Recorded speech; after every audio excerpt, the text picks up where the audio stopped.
This cat waited until I clicked to go live before yelling at me. What's up, everybody? It's Tuesday. Welcome back. We're getting tactical today, and it's post LVO edition. We're gonna be going through some LVO lists today. So, while we were discussing the event over the weekend over on Twitch, we went through the stats and identified some interesting lists. And I think what we'll do is we'll go through those, some lists I want to give shout outs to, but then also dive in and talk about any top lists that people want us to do some deep dives into. This fucking cat chat. Oh my god. What? Come here. You want to come visit? No, you don't. You want snuggles. You're like, Trevi, you can't be on stream. It's time to pat me on my head and give me brushies. But that's not what we're doing right now, Winky, so you're going to have to calm down. She was sitting very calmly on her perch a second ago, so we were going to have a cat cam, and then she left immediately, like literally as soon as I hit start. Oh my god, she's so loud. Holy shit. All right, well, we're just going to have to deal with this. I'm sorry, everyone. It's just what it's going to be. Oh my god. All right. Well, let's dive in. So, yeah, I took down in my notes a couple of lists that I think it would be cool to talk about. We have some interesting results. Most notably, some kind of like off-meta lists that did extremely well for their particular factions. What we're going to be doing is probably skipping like the top 8-ish results. I think largely because I've already talked about them quite a bit. I talked about Matt Laura's list, obviously. Congratulations to him for winning. That was a big deal. With Hypercrypt Legion in my video yesterday and in my video on Sunday, I talked about all the top 8 lists, including we had some Astra Militarum action, pretty sweet. So you can go check those videos out if you want a deeper dive into those. But what we want to do today is kind of shine a light on some of the other players who did really well for their respective factions down lower in the rankings. I haven't gone over any armies yet. We literally just went live. So yeah, let's talk about the lists that that I have in my notes here. One of them I forgot to write the name of the player down, but it was a like non-Gladius Task Force Blood Angels list. Is it the undefeated one from the top here? It is. Yeah. So Mike McIntyre, I was a little sad because he elected to drop after his 6th game. So the way that LVO works is that it's big Swiss Perry tournament, biggest tournament in the world, 910 players. The players went through 2 days of 3 rounds each. At the end of that, they had exactly 16 undefeated lists. Between players that had no loss, all wins, and players that had only draws on their record. Is a list with Ragnar and a billion Thunderwolves from LVO. Can we bookmark that one for later? Ryan, we can absolutely bookmark that one. That one might be on my list actually. Maybe it's not. I know that there's a couple Thunderwolf lists, yeah. But yeah, if you have the player name, just yeet it over and we can take a look at it. Thank you for the super chat, by the way. Appreciate you, buddy. Yeah, so Mike elected, said he wasn't going to be playing on Sunday, so elected, after they got to 16 undefeated players, there was only 1 day left of the event, so they would then cut to those top 16. They would play a 7th round Saturday evening. So they would actually play a 4th game that day that's called the Shadow Round, and it was only available for those top 16. The winners of those would then be reduced to 8 players, and those would make it over to the 3rd day, and they would play in the top 8. Mike said that he wasn't going to be playing on Sunday, so he didn't want to take a spot up in the Shadow Round for somebody who could be playing, so he ended up dropping out. But still technically went undefeated, didn't lose any games, just didn't want to continue playing, which is totally fair. So interestingly, this is the reason I wanted to pick this up is that It's a Blood Angels Gladius task force, but it is not the classic like Librarian Dreadnought build that we've been seeing.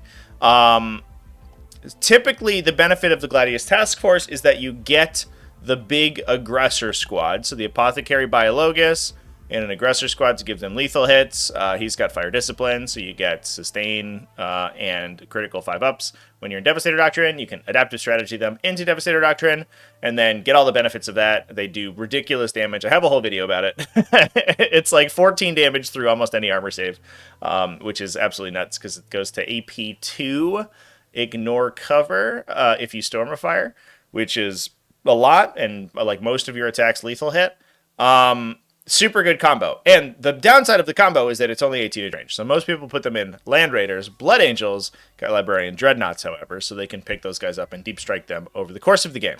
The downside of the Librarian Dreadnought, though, is that it is very inconsistent. It works on a 2+. There is no fixing.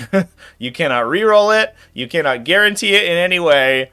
If you roll a 1, you just take damage on your Librarian Dreadnought and you feel bad about yourself.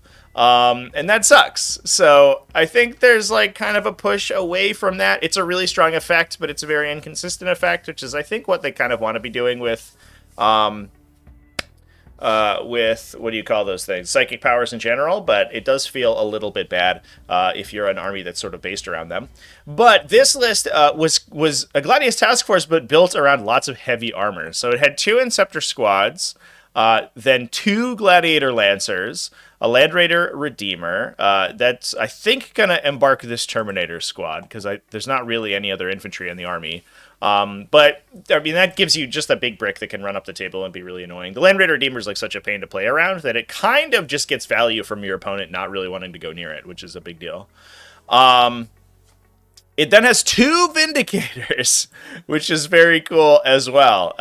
These guys, I mean, they just do insane damage, especially if you're shooting into the Oath target, so they can reroll their hit rolls. That's pretty useful, because they're already super high strength, super high AP, super high damage. And, like, generally, the 2 of them together should kill almost anything in the game, unless their saving throws are absolutely nuts. Or your dice suck, I guess. And then a Calidus Assassin and some Inceptors for utility. But then the other kind of the kicker, the other benefit of playing Blood Angels, first of all, you get Death Company Marines with jump packs. So just a huge boat of Power Fists and Infernal Pistols. They're just really, really good in Gladius Task Force, because being able to advance and shoot or advance and charge, both of those are big benefits for this big, huge unit of fast dudes. And then they have Lamardis in there to give them -1 damage as well, on top of their Funeral Pain. So they're just kind of like a pain to kill. They do 1 billion damage, and they synergize super well with Gladius Task Force, especially with Honor of the Chapter, so they can get their Power Fist up to AP3 and +1 to wound. It's all good. Last but certainly not least, we have the Sanguinor. For those who don't know, let's actually bring up the Sanguinor's datasheet, because he's super weird. I think that he's one of the big benefits of playing Blood Angels. Alongside that, like the Death Company and the Librarian Dreadnought technology that we talked about previously. This dude is just he's like a nightmare for opposing melee focused, especially infantry armies. He's not really like the biggest deal for super heavy vehicles and stuff, like big monsters. He's only strength 6, so he's got devastating wounds, but it's like, all right, he's good for like 4 damage or whatever on you. But if you are a tactical marine, this man will straight up kill you. He has a little bit of an aura reroll battle shock leadership tests. It's fine, I guess. Some matchups I bet that's really good, but not all of them. But then the important thing is that you can start him in Deep Strike. So already he's like a single entity Deep Striker, which is solid. He's also got 7 wounds, so he's randomly kind of hard to kill with a 2+, 4+. And then if an enemy unit charges you, you can set up into engagement range of that unit. He basically heroically intervenes into melee from Deep Strike. You can set up, because you can go in engagement range, you can set up base to base with them, so you can sort of lock them in melee, and then he fights first. So he's automatically going to get the swing before them. And with 8 attacks at strength 6 AP3, he kills like 5 Space Marine equivalent profiles every time he swings. So if you're going into something with like Khorne Berserkers, or with Plague Marines, or, you know, there's like a wide variety of combat units that this dude just absolutely messes up. You know, even opposing like Death Company units. He'll just kill him. He'll kill him. I guess not the ones with Lombardies, but you get what I'm saying. Yeah, you can also, because he shows up anywhere in the inside engagement range of the unit, you can put him in weird positions where he can fight the unit, but then muck their pile-ins and consolidates, but make it so that the majority of the unit can't fight him back, or make their pile-ins like super strung out so they can't fight a single target. So he's just like a super good utility piece, super good when it comes to fight phase manipulation. And there are a lot of armies that like straight up like can't deal with his the threat that he represents. Absolutely insane unit for Blood Angels. So that's really cool, to be honest. I think Blood Angels are super sick, and it's cool to see them kind of like building, a little bit of variety into their list builds right now.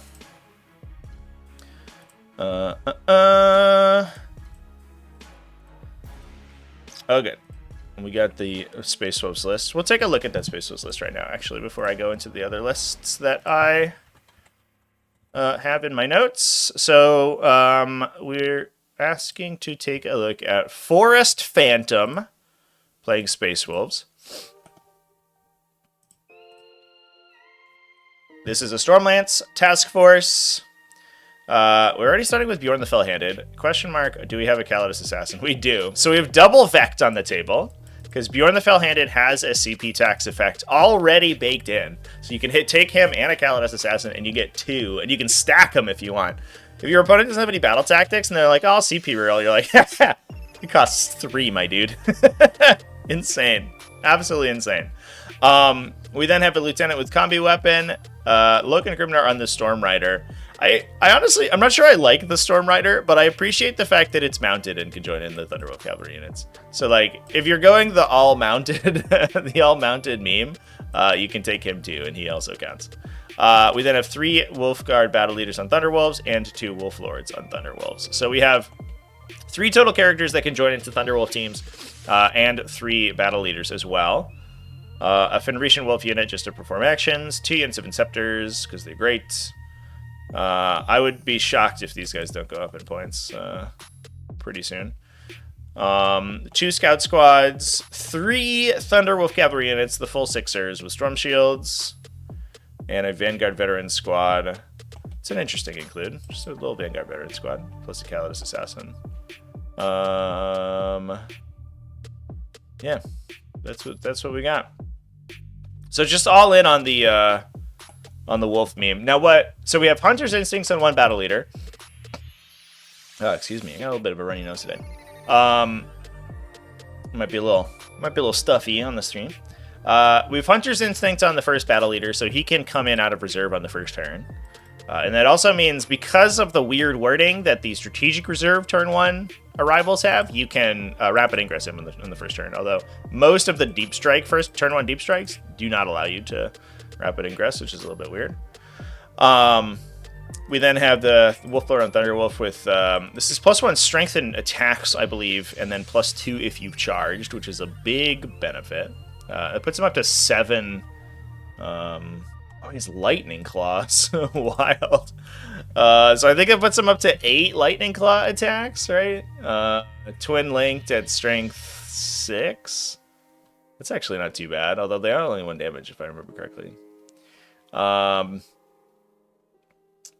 But yeah, all in. The one thing that I wonder if these lists wish they had more of is guns.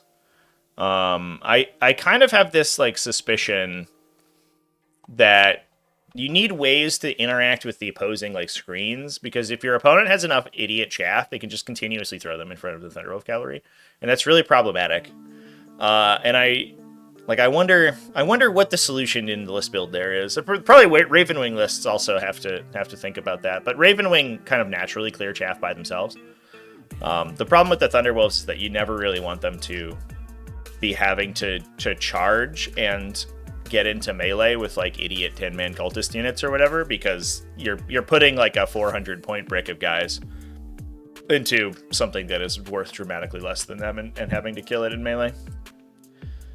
which feels a little bit sad. And I think that's one of the real reasons we don't see Stormlands more often, is that like super good players with really voluminous lists, there's lots of units in them, are really problematic for it. I guess like the Vanguard veterans aren't too bad for that, because you can just send them in and kill a bunch of dudes. You don't really care so much about them before you're committing the Thunderwolf Cavalry, and then you can hold the Thunderwolf Cavalry back, and once the path is clear, you can auto 6 advance them. They move 16 and then charge. So they can hide for a turn and then jump out. The Hunter's Instinct also helps because it lets you like always set up in a position your opponent might not be screening out to.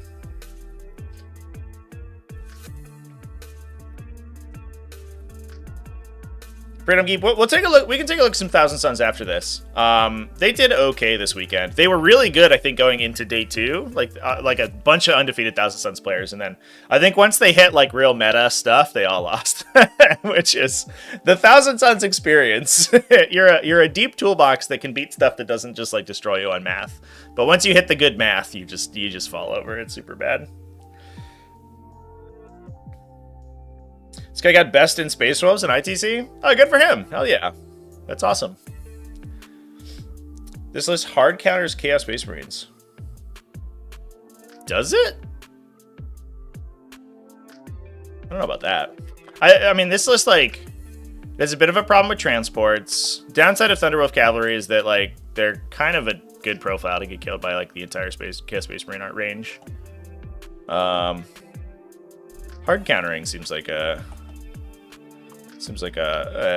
I bet it's a game, right? Because they have so many attacks. They're good at killing a Curse Cultist, which is nice. If they can get the hit on them first. Like, you have to give them a Curse Cultist unit just to not die. But then once the Thunderwolves, like, commit, you just come back and blow them up with chosen units or whatever.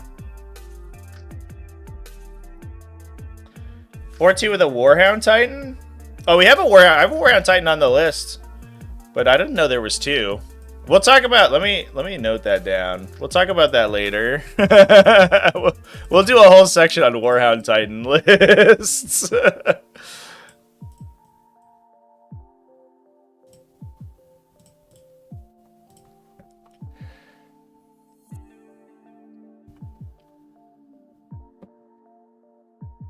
Oh, the Vect ability. Yeah, that definitely helps for sure. That can certainly be a big benefit, I guess. I guess, like, if you're really restricting them from using Profane Zeal until they need to hit and like wipe one shot in a Wolfguard unit, the -1 to hit and wound that from guns that Stormlands has really helps get through the worst of it, I guess. So I can see that. That's definitely a game changer for sure.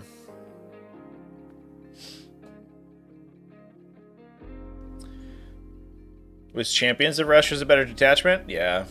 It is weird that like I think I've said this a million times, but it's very strange that the like White Scars focused detachment out of the Vanilla Codex is just not only dramatically better for Space Wolves than their own detachment, but also unplayable as a White Scars list. Like, you basically can't play White Scars in this detachment. You only ever play Space Wolves. It's a little bit strange. List has play on player place terrain. That definitely helps a lot.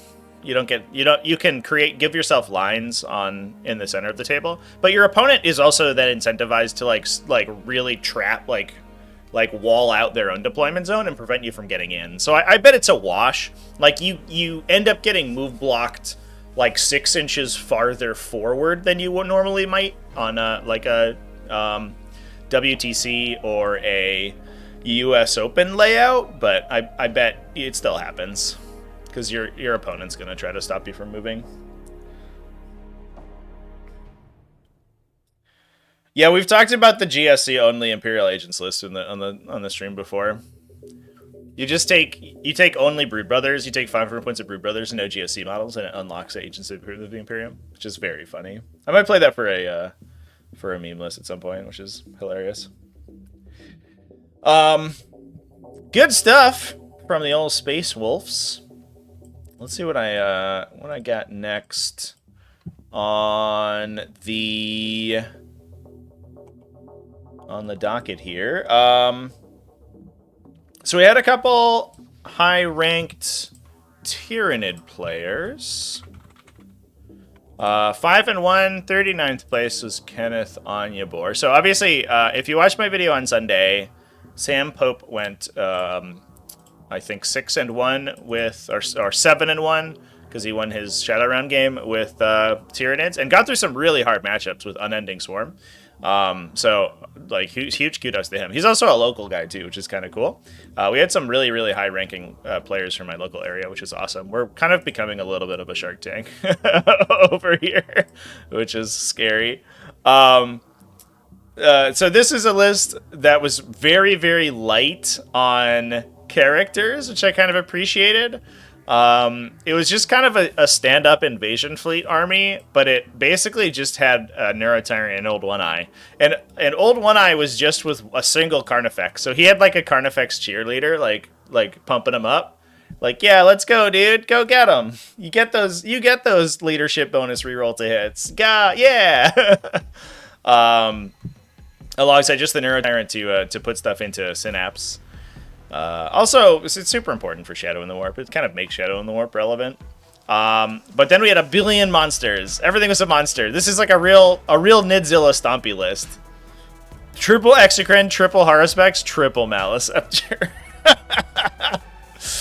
All in on the big monsters. So if you include the Carnifexes and the Neurotyrant, that's 12 total monsters. Plus there's a Trigon for secondaries. So there's no gargoyles.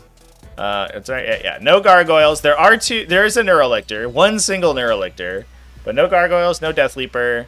We do have a Biovore, but a lot of like the staple units that you use for objective flipping have been left at home in favor of more monster, more monster, big monster, smash, which is a list archetype that I can get behind for sure.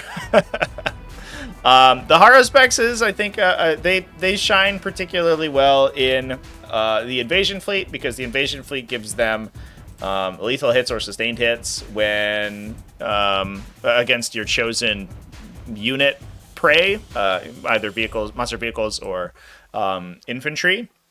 And the Haruspex is a billion kind of mediocre attacks, which is really what you want. When you're talking about those critical hit synergies. So he just rolls enough times that you're going to get some number of attacks through, meaning that he's basically good against almost every profile. The downside is low AP, but like, welcome to Tyranids, I guess. But otherwise, he's like a big OC4 idiot who's just going to run up in the middle of the table and be hard to kill. Obviously, we've talked, I think if you've talked about Tyranids at all, the Exocrines and the Maleceptors should not be too surprising to you. The Exocrines, especially alongside Invasion Fleet, they have a little bit of a mediocre gun. But once you get, again, that lethal or sustained hits, it definitely like sort of shores up the damage output. And that one is actually decent AP, decent damage. Plus Old One Eye. Old One Eye is a treat. I think we've been seeing him a little bit more often in Tyranid lists because he's one of the only sources, besides that Exocrine, he's one of the only sources of high AP. And he's certainly one of the only sources of high strength, high AP in the entire faction. There are only, I think, like literally 3 weapons that actually are AP 3. And he has one of them on his big crushing claws. But then, yeah, he gets reroll hit rolls when he's attached to a Carnifex, which is why the second Carnifex is in there. And he just like sort of either comes out of strategic reserve or chills until the late game and then acts as like this big mid-board bully. If you've killed a lot of the anti-tank on the army, or you've tied it up with the other big monsters, this dude actually becomes super tough to kill because he's a 2+ save, so a lot of small arms doesn't really get through. Even if it does, he's a feel no pain and he regenerates. He has a reanimation protocol basically. So a better version actually, because it happens at the start of your phase, so it happens before you check for battle shock. So if his Carnifex is dead and he started to take damage, if you don't one-shot him, he starts to regenerate back up to full, which is cool. The Tactical Trigon. Yeah. I mean, Trigon's also pretty good in Invasion Fleet because it has 1 million attacks. Its attacks, again, are like very mediocre, but the big benefit is that it's a huge Inceptor. It's a giant, super expensive Inceptor, because it can deploy 3 inches away from people. That makes it probably one of the best rapid ingressors in the game, for sure, because it can ingress next to people. If you don't have good anti-tank in range, they can't kill it, and then it just charges you and blows you up, which is good to flip objectives, for sure. These big monster lists, I think, we see a lot of like big monster and vehicle lists on LVO, and I think the player place terrain has something to do with that, because you get to you can ensure that there's not a lot of obstructing terrain on your own side of the table, like we just talked about with the Space Wolves army. Your opponent still has control over their side, so it's not like it's not a free reign. But especially if your monsters, your big stuff has guns, like you can ensure that it plays more effectively. Which is, I think, why we saw Astra Militarum do so well, because they can make sure that they had a storm sword in their army. They can make sure that it's not obstructed on its movement while it gets up to the middle of the table, and it has a good hiding place turn 1, and they can pop out and shoot through with the Titanic keyword. So you can give it the perfect setup, basically. The rest of the game's, questionable, but you get a good setup. And I think that's the same for this stuff. Like, you can just kind of leave the middle of the table with just forests or whatever to give cover to your guys, and then just call it a day, because you're not going to hide all of it anyway. So just let your opponent shoot you and assume that your wounds are more efficient than their attacks, basically. Hoping the Trigon gets a little point drop. Dude, oh my god. They're way too expensive at 180 for sure. Like, it's a good unit, like, conceptually. I wish it did more damage, but only because it's very expensive. It definitely doesn't do 180 points of damage, but it definitely is worth 100. It's like, but it's not, like, it's good, though. You know what I mean? Being able to jump 3 inches away from people with this big melee idiot is, like, pretty strong. The problem is that his melee sucks, but if he was cheap and you didn't care, that would be great. I would love to see Tyranids get a little bit of love, for sure. I'm not sure that they will, because I think they're one of those, like, real middle of the road, like 45%er factions or whatever, but we'll see. We'll see how things go later this week. I'm excited. I think it's going to be good. Any Drukhari with a positive win rate? Yeah, there's a few Drukhari. We can talk about Drukhari later on. Okay, let's move on. What's our next list that I have noted down here? We have some Deathwatch. So Deathwatch did not have a lot of of players register, but the players that did register, oh boy, were they absolute killers. Because I think Deathwatch came out with one of the highest sub-faction win rates, or faction win rates, of anything in LVO, which is nuts. But that's only because a couple people registered Deathwatch, and those people were so good at Deathwatch that they were, they were just, they were ready to go. They were all prepared. So we're playing actual Black Spear Task Force, which we haven't seen in a couple months because it got super duper nerfed. It used to be able to use its round stratagems, its ammunition stratagems, which would either give you a range extension or assault and ignore cover, which are super good. You used to be able to use those on any ranged weapon. Any non-vehicle weapon, basically, in the faction. So you would do them on Desolators, you would do them on Inceptors. It was all crazy. It was all good. They nerfed it so that they only affect bolt weapons. So you could only load the special rounds into your bolters, which really restricted the power of the faction. You basically, it was like a side. I guess it was a slight upgrade from Gladius Task Force, because you didn't get as easy access to things like, Assault Doctrine or Devastator Doctrine. You could ape Devastator Doctrine by using Dragonfire rounds to give your weapons assault. And you could ape Storm of Fire in the same way, because it also gives you ignore cover. And Watchmasters also let you advance and do stuff. But the benefit that you got was that you got the teleportarium and you got Hellfire rounds. So Hellfire rounds give you anti-infantry, anti-monster. So you could use that on like Strength 4 little guns. It was usually Desolation squads would use them on their little Castellan launchers, and you would just eviscerate infantry units. Especially 3+ save infantry units would just vaporize. And then if your opponent tried to hide from you, you could use the teleportarium to uppy downy and chase them. So it was a really interesting, like, different take on a very similar style of army. And I think as soon as those things got nerfed, a lot of people just dropped the detachment like a rock and just went to Gladius Task Force anyway. But some people have stuck with it, and those people are doing well. So this one is... make sure I get the player name here. Cal Quinn, who I think was the top ranked Deathwatch player, if I remember correctly. Who's running an apothecary biologus, with the Beacon Angelus, which lets you you and your unit can deep strike and you can rapid ingress for free. It doesn't let you duplicate rapid ingress, so you don't get 2. But it means that you can put it on like a big aggressor squad, and you can play them like a big bully Terminator squad. Kind of like the units in the Vanguard Spearhead that like the John Lennon list plays with, like big Centurion units and big aggressor units that are jumping around using Deep Strike from Uriel Ventress. It's basically the same deal. We then have a Combat Weapon Lieutenant and a Watchmaster with Tome of the Ectoclades. And Tome of the Ectoclades is really cool.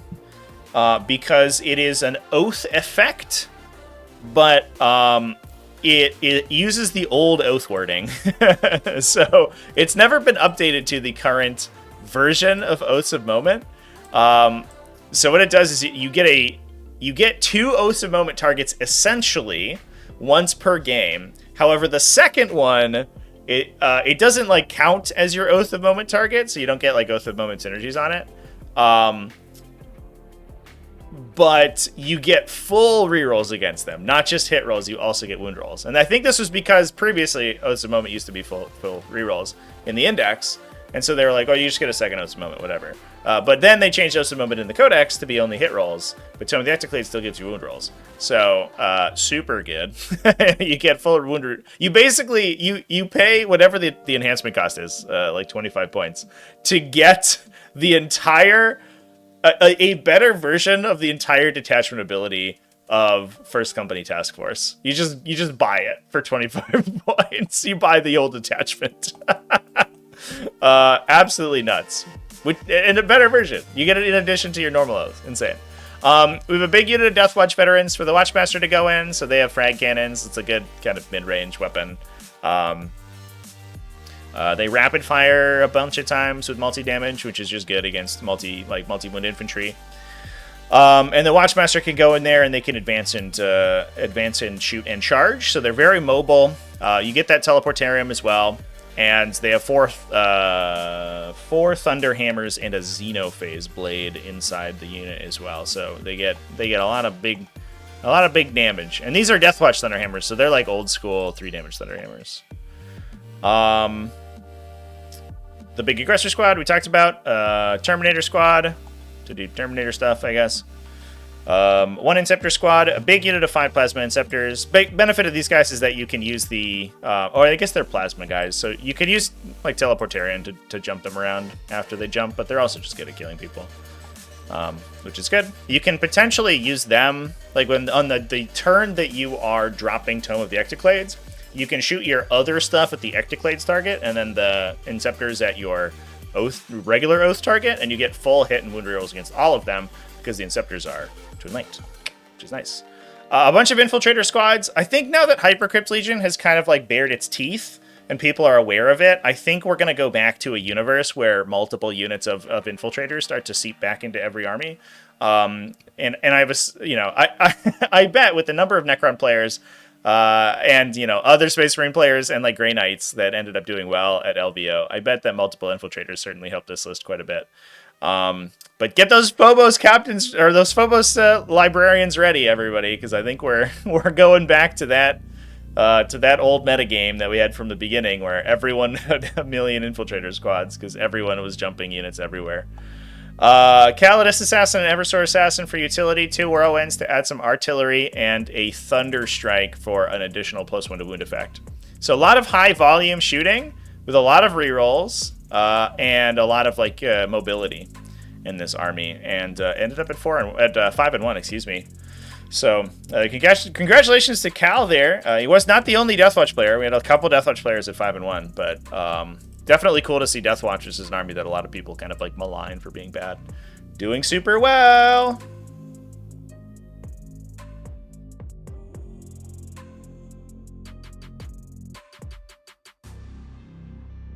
Level 150 points for Dragon? That feels much more reasonable for sure. Could drop like 20 or 25 points on him for sure. Rumor on a few discourses that data slate got pushed back. There's like so much misinformation about the data slate. I haven't even paid attention, to be like quite honest. Like I know that there's been rumors and it was like potentially leaked, and then there was like a link going around. A bunch of it was fake. Yeah, I don't know. I think people are just excited enough about about the data slate. They're like, please change my my list archetype, so we'll play. I would love to play something different. That would be great. They're just kind of like latching onto everything. I have no idea. I'm gonna hope it's coming this Thursday, but we'll see in 2 days how it works. Any XO for Black Templars? There's a Black Templars in top 8. Yeah. You can watch my video on Sunday about it. I'm not gonna go through the top 8 list today because we already did it on Sunday. Yeah, we talked about Monster Mash Tyranid list, the last one. All right, chat. Yeah,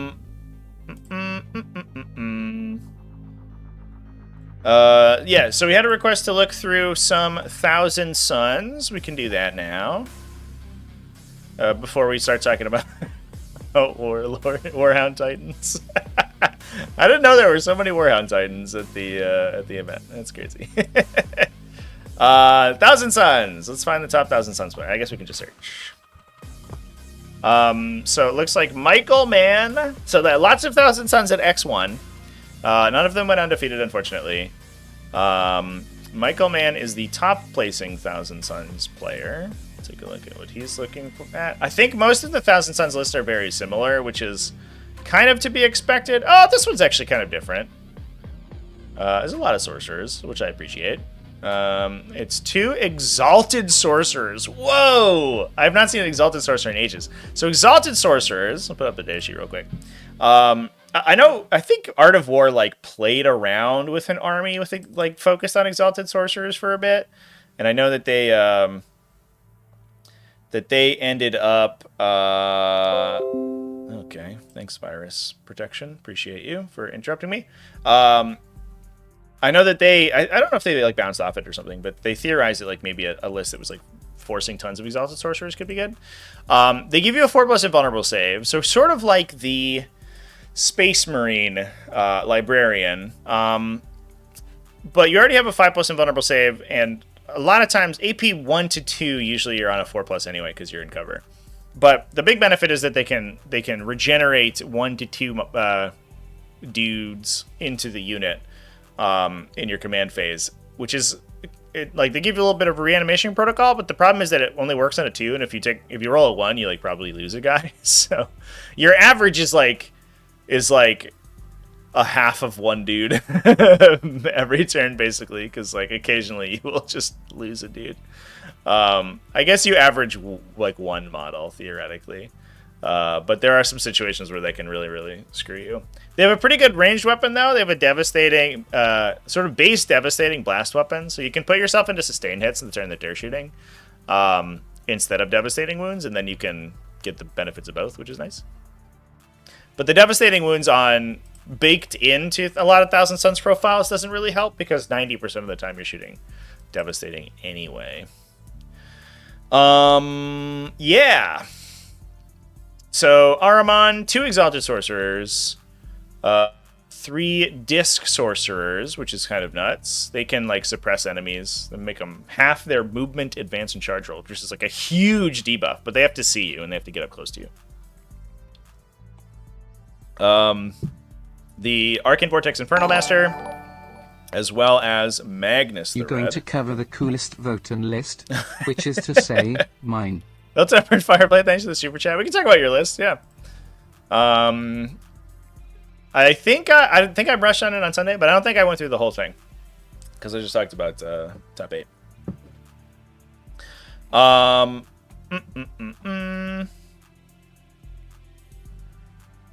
Points nurse means exhausted are only 5 points more for an extra Cabal and a 4+ invuln.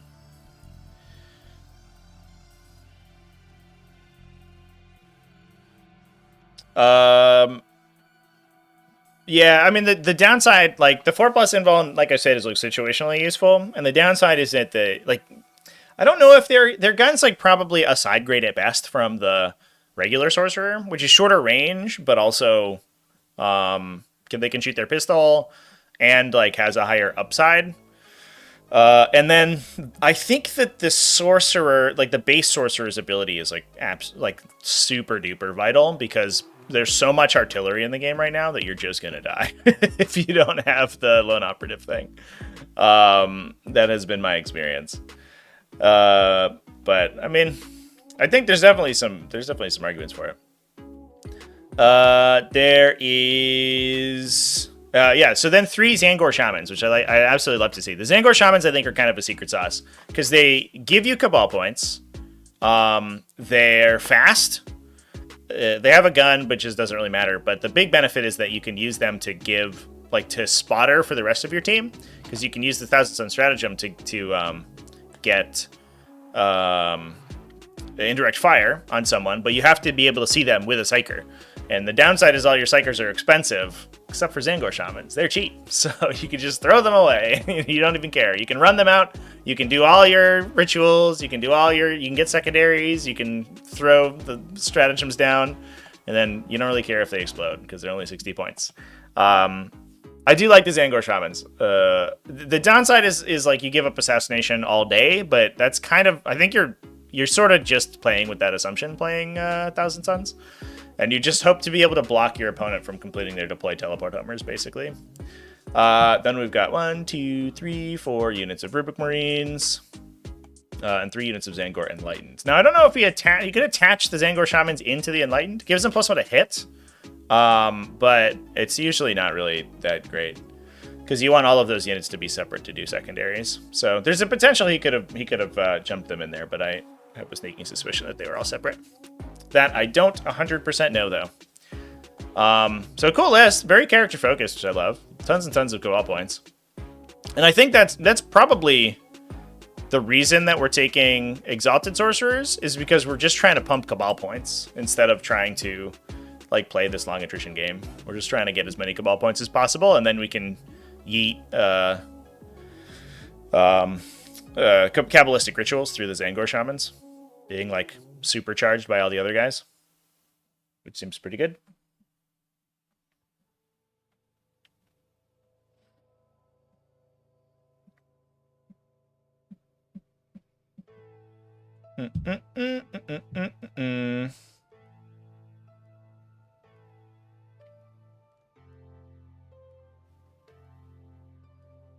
All right. We're gonna talk about some Leagues of Votann next. So we were talking in the voice chat the other day. Commander Cha-Cha came in and was like, who had also played Leagues of Votann. And Ill-Tempered Fireblade, you'll probably appreciate this. He looked at this list and he was like, I don't understand how this list is winning. I don't get it. There's 3 Grimnyrs. There's 3 Grimnyrs, and the Hecatan Land Fortress don't even have conversion beamers. Like, I don't understand how this list is doing well. And I was like, let me tell you, if you want to roll a bunch of dice, the Cyclic Ion's the way to go. So yeah, this is Drew Solidsport. He's another local guy. Ended up at 5-1, but then Mike McIntyre, right? Yeah, Mike McIntyre dropped from top 8 or top 16, and so Drew was the 17th place finisher and ended up getting in. Missed the the shadow round because I think because of a draw that occurred in round 6 that ended up pushing him out, but then somebody couldn't play, so he got it anyway. So played it in the shadow round. Unfortunately, didn't quite get it through. Went down to Fulgur, I think, who ended up winning, getting second place in what looked like a very close game, at least according to the score. But I mean, what a shocker! Eldar did really well. Well, crazy. What a time to be alive.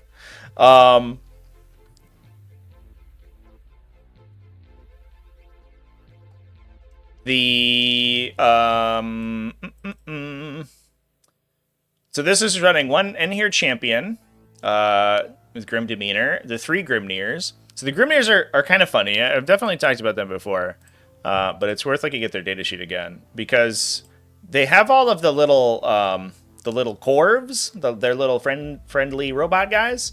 So they actually have kind of like a lot of wounds for just like a little unit. They're 65 points for just the dude.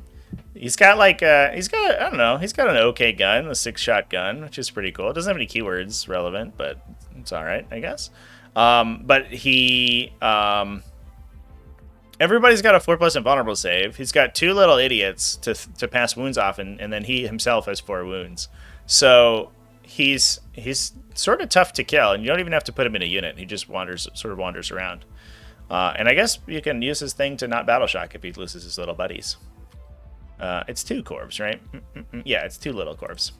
And you also get guns on the corvs too, so the whole unit's shooting 10 times if you're trying to like clear enemy infantry, which is pretty good. And the Grimnyr's like dramatically more efficient than most other Votann shooting because he's base ballistic skill 2 and AP 2, which is what what most Votann weapons wish that they had. So it's kind of a fun little unit.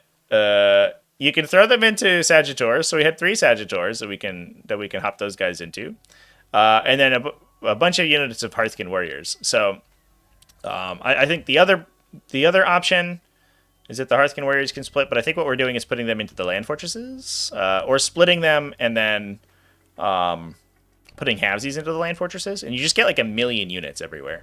Because you can, if you half fill the Sagittors, you get 6 units of Hearthkin warriors, plus the 3 Grimnyrs, plus you have the Chthonian Berserks, a big unit of Hearthguard, and all the vehicles, 3 Sagittors and 3 land fortresses.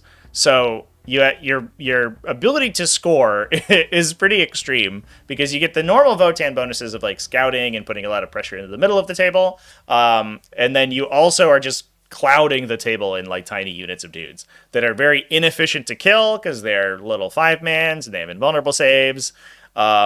They like randomly survive a lot, and then they can lock in objectives. They can complete secondaries. They're just super annoying to deal with. And then just like backing up the Sagittors filled with idiots is 3 land fortresses that just sort of sit in the middle and shoot everyone, plus a big Hearthguard unit.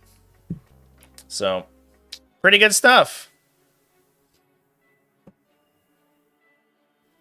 Oh, lost the Fulgur in round 6. Lost to Daniel in the shadow. Oh, Daniel Olibas? Yeah. Lost to, you played Eldar twice. Unfortunate. That's too bad.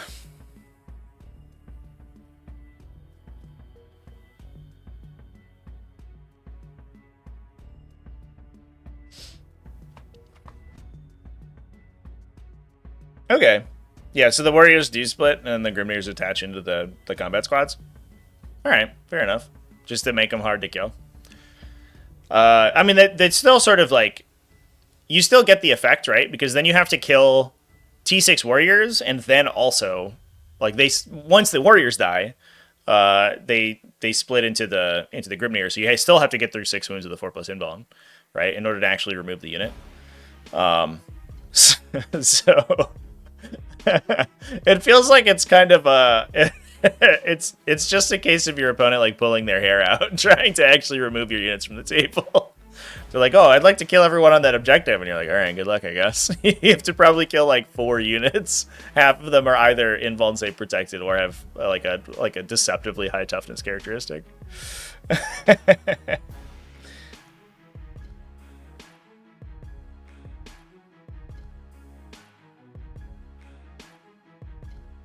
Oh yeah, that's true. The scanner guy gives the Grimnyr ignore cover. So he's a base AP2 ignore cover then? With the reroll from fire support? Yeah. That's a lot of damage. It's weird he lost his ability to pass wounds to the corpse, right? Because he could like throw failed hazardous checks on them. And that would be cool. Probably too complicated to write. That would be really strong, actually. What a cool little psyker. I like, yeah. I like the Grimnyr. Let's go to 2 rounds with the Nightbringer. I mean, like, the Nightbringer super does not efficiently kill that profile, right? Because if it does its sweep attack, it wounds on 3s. So it's 2s into 3s. It converts like 8, and then you save through some of them. And if it does its big attack, it just like straight can't get through the unit quickly enough. And then it's like relying on its mortal wound pulse, which is like a random roll. You definitely don't want the Nightbringer to fight these units. You want the Void Dragon. You don't want the Nightbringer. You want to get the Nightbringer into the land fortresses. Damn, Legion, how's it going, man? Nice to see you in the chat. Do you think people are finally catch on to the Grimnyr tech, chat? I feel like it, I don't know. They've snuck onto the radar for a long time, but it seems like a pretty strong unit. The fact that it's 3 models, I think that's the deceptive part, right? Because you look at it and you're like, oh, it's a Grimnyr. All right, that's fine. But it also basically adds 2 more Hearthkin Warrior units. 2 more Hearthkin Warriors into the unit. Almost literally, right? They're just a bolter Hearthkin Warrior. Yeah. I guess they're only OC 1. But they are not characters, so you can actually assign wounds to the corpse first if you want to. So you can actually preserve the Hearthkin Warriors in the unit too. So you're shooting into T6 and 2 of them have an invuln save before you even have to deal with the Grimnyr. That's pretty good. Yeah, I like it. I like it a lot. Those little like sub bodyguard units are super wild. I don't know if people entirely understand like how annoying they are to kill, because it's the same for Marnius Calgar and his team too. Because you get 2 guys with like a 2+ armor, 4+ invulnerable save that you can assign wounds to before you even start taking wounds in the regular unit, and so you're not even killing the unit that he's attached to when you're attacking him, and then you got to get all the way down to the bottom to actually get Calgar himself.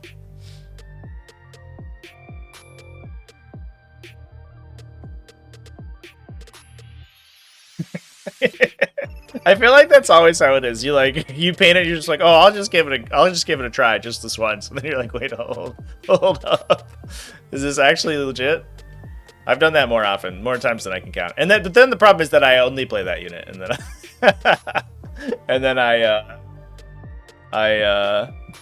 end up kind of hamstringing myself because I'll never take it out of my list because it performed well one time. All right, let's move on. We had some people ask about Drukhari. We can look at the top Drukhari lists. Looks like Benjamin Nichols 4-2 with Drukhari. There was also a 3-2-1.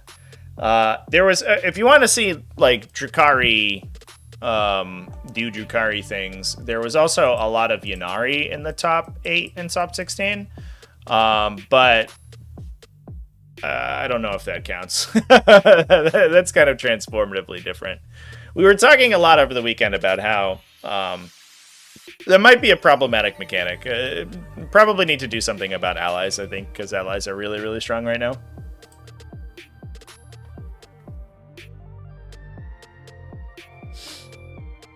Leave one Victrix alive. Marnius has a 4+ Feel No Pain. Yeah, the weird part is though that if you like, there's no way to attack Marnius until the Victrix is dead, so it doesn't really do anything unless your opponent like epic challenges you, which I mean could happen, I guess.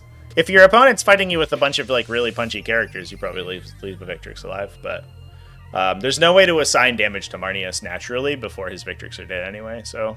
Those abilities are really deceptive, because you look at them and you're like, oh, sweet, my character's going to be so hard to kill. And then you're like, wait a minute. I have to take the damage on the guy who's giving the feel no pain before I take the feel no pain. And then he's dead. I don't get it. Yeah. We did look at Thousand Suns, yep. 3 Tantaluses? That's great. All right. Let's talk about some Drukhari. So we have a homunculus. Homunculus is taking Art of Pain. Is that the regenning pain token thingamajigger? Where did my Drukhari sheets go? How have I lost this? I'm so bad at this game. Yeah, okay. It just gains you pain tokens. Okay, good. 1 Beastmaster. We saw a lot of Beastmasters in those Unari lists, by the way. That's a hell of a unit right there. It's just a billion attacks and a billion wounds for 105 points. Pretty cool unit. The shame is that you can't buy them. So if I was a Drukhari player, I would steal myself for when your Codex is coming out for that unit to be legended.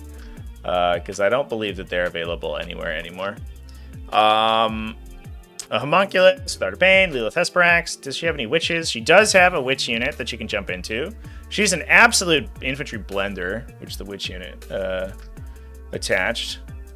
I think definitely one of the positives of playing like pure Drukhari. Her leadership ability is +1 strength and +1 AP. So she herself goes to strength 4, AP 3. She's anti-infantry 2, sustain 2. And once per game, she goes to 12 attacks. So she's hitting on 2s, sustain 2. So she averages, and you could probably pain token her as well. Number 112 might be a Dark Eldar. Can you check? Yeah, we'll take a look. We'll take a look at that one. So you can fish with pain tokens to get reroll hits. Thanks for the super chat, by the way. Rebel without a general. Appreciate you. You can fish for sustained hits with the pain tokens. So you're probably getting like 3 or 4, which generates you 8 additional hits on top of your like probably 6, like your like 10-ish natural hits. So she like, you know, gets play 50% more attacks or hits basically than she started attacks, and then she's anti-infantry too, so most of them convert into most infantry, and most of them punch through almost your entire armor save. So she herself will just like kill an entire unit of 10 dudes just by herself. Like, no problem, just do it. Which is pretty good. But the downside is that it's only good against like light and medium infantry. It's not. I mean, I guess it's fine against the heavier stuff because it's anti-infantry. But multi-wounders tend to slow her down quite a bit. She really wants to hit little dudes with 1 or 2 wounds. We then have 3 units of Cabalites and a unit of 5 Rex, 3 Venoms. One of the interesting things about it, and I don't know if this ended up happening because we do have a Raider. So we can put Lilith with the entire Raider break inside, but you can potentially split her, so she only has a little 5 model unit if you put them into the Venom. And then she's like much less of an investment, and then you have another little utility unit to go run around and do stuff. Because the rest of the witches are like nice to have, but they aren't like super transformative. They don't do a ton of additional damage. They're kind of just there to turn on her leadership ability, in my experience, and be a blade of wounds. Or we could just drop Cabalite Warriors into the Venoms too, which is probably what happened. 2 units of Mandrakes for some forward deploy, +2 Chronos, +3 Ravagers, +3 Scourges. Classic stuff. He has the Scourges listed with carbines. I can't imagine that that's how they were actually loaded out. I bet those were Dark Lances, and that was a mistake on his list that nobody caught. This is, I think, probably like the most quintessential variety of Drukhari that you can get right now. I think that this is like cutting edge. He did literally edge of the curve, which I kind of appreciate. It's a very edgy army. This is probably about as cutting edge as you can get with Drukhari. Although there's not a lot of variety inside that index because there are only a handful of really playable units. All right, what did we want to look at? 112.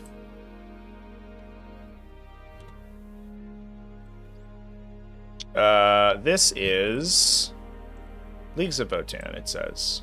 Yeah, this is Leagues of Votann.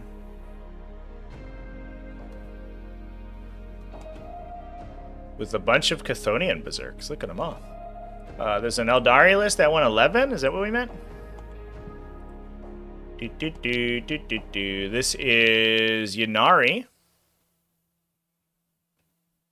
It's taking Yvrain, but it's not taking any Drukhari models. Oh, yeah, it's not taking any Drukhari. That's interesting. The big benefit of Yvrain is that she brings in the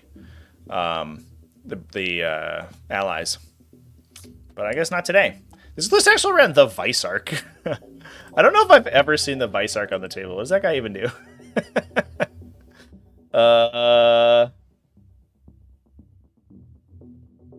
This might be a 39k pro kind of thing. I don't know if I even have his datasheet saved.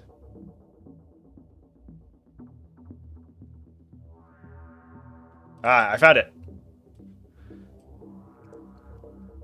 This time he selected a fight. You get sustained hits 2, devastating wounds, or lethal hits. He's only 5 attacks though. Strength 5 AP 4 is it's a profile for sure. And he gives fight first. What is he attached to? Whoa. Kind of whatever he wants, honestly.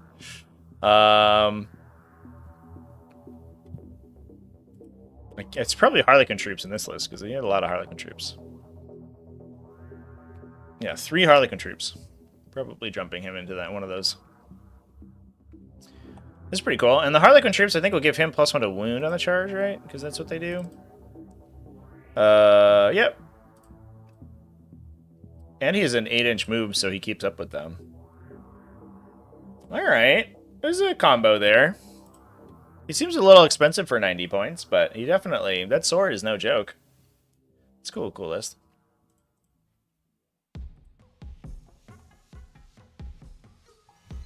So yeah, I'm not seeing any Dark Eldar over here.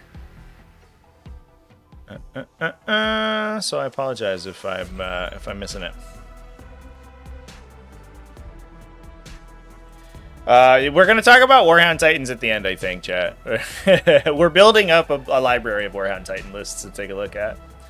If a unit Calgar is attached to dies and it's only Calgar and 1 Victrix left, you can take it on Calgar the same as Celestine. I don't believe that that's the case. You have to assign to non-characters before you assign to characters. Oh, I guess you have to assign to... is that true for leaders? Maybe I'm misremembering, chat. It's probably worth looking up just so I'm not misspeaking. Okay. I don't know why I'm... Is it only when they're actively leading a squad that you have to assign to the bodyguard unit? I guess that's the case, right? So I think you're right.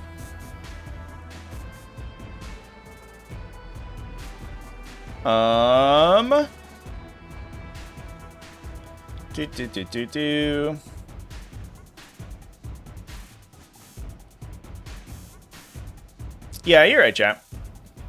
Yeah, it's only when the unit's attached. So if the unit's all separate, you can assign to whoever you want. All right, I guess that's pretty good.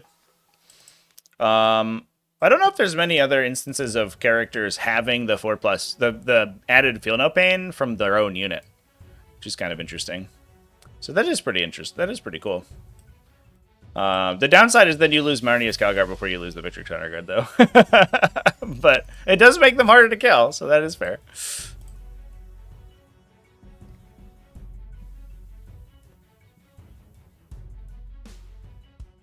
Talked about some Canoptic Core Necrons yesterday, chat. Yeah, we need to keep diving into them. All right. Let's talk about... what were we on?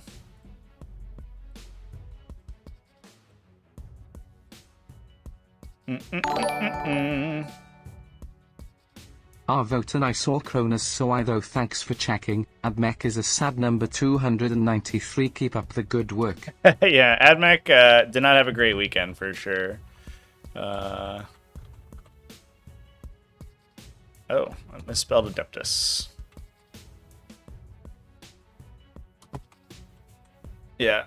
Noah Bedom, who is a Discord member. Unfortunately, not a lot of great showings. I do think that there are some hunter cohort lists that are particularly strong. I think the ones that run like lots and lots of Skitarii.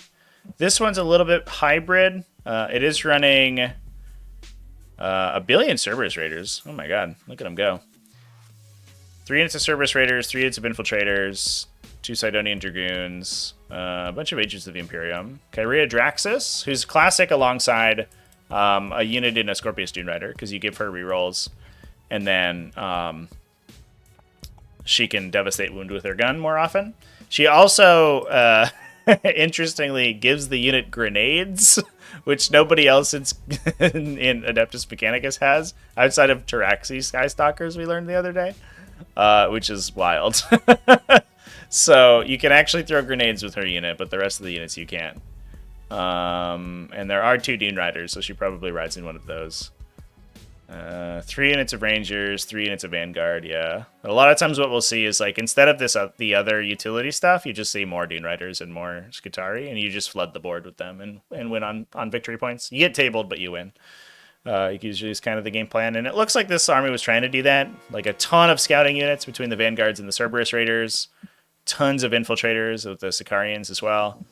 And then we have a little bit of backline from the Armature Warglaives, and I think there were Dune Crawlers in this list? Yeah, no. Just Dune Riders. And Iron Strider Ballistari, I guess. But wasn't good enough to see it through. 3-2-1 is, it's a fine result, I guess. But it is unfortunate that that's the top Adeptus Mechanicus list. And I do think it's too bad because the internal balance of Adeptus Mechanicus seems like totally off. Like, I think that Skitarii Hunter Cohort is one of the only lists that you can really play. There was like I think there was a kind of high placing Cybernetica cohort. Yeah, I think this is the one. But it ended up only 3-3. I think it was 3-2 going into the top, and it was the top placing Mechanicus list before the end of the event, but then it lost its last game, unfortunately. With 8 Castle and Robots. Let's go. Look at all these big boys. 3 Iron Strider Ballistari, 8 Castle and Robots, 2 Breachers, Taraxi Skystalkers, 2 Disintegrators. Good time to be alive.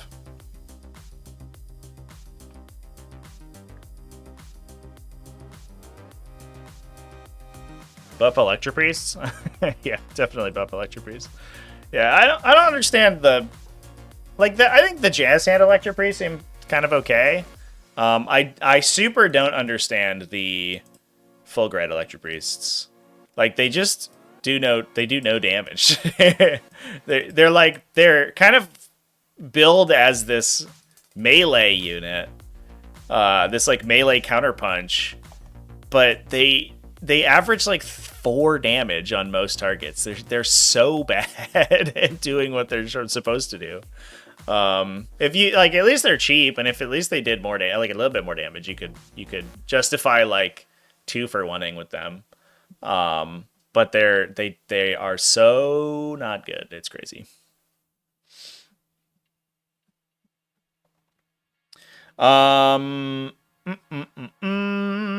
So we did already look at Blood Angels earlier, chat. There was an undefeated Blood Angels list, although it didn't play the final day, that we talked about. But we can look at his Custodes, who actually had a pretty good weekend. They didn't like win, but they had some pretty good results. 5-1 from Alex D over here, running a Shield Captain Trehan. Big Custodian Guard squad, 6 Custodian Guards, let's go.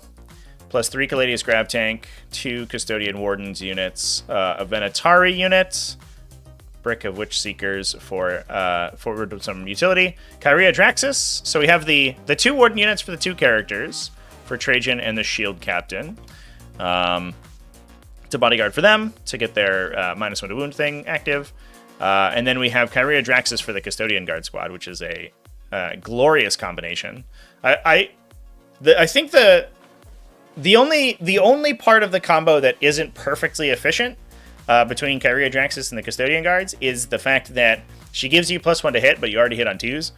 But it lets you get around stealth, so that's kind of nice. And like lightning fast reactions, I guess. But they give her rerolls and double tap. She makes them unshootable. And she has really good guns for rerolling and double tapping. So she shoots like 10 times with super good keywords. And the Custodian Guards, as long as they touch an objective, get wound rerolls. So they're just this absolute powerhouse, like once per game, in the shooting phase, which is super nuts. They get harder to shoot at because of her psychic power. And then, yeah, it's just great. It's just amazing. And I think even if she, I guess we'd have to look at Draxus's data sheet here.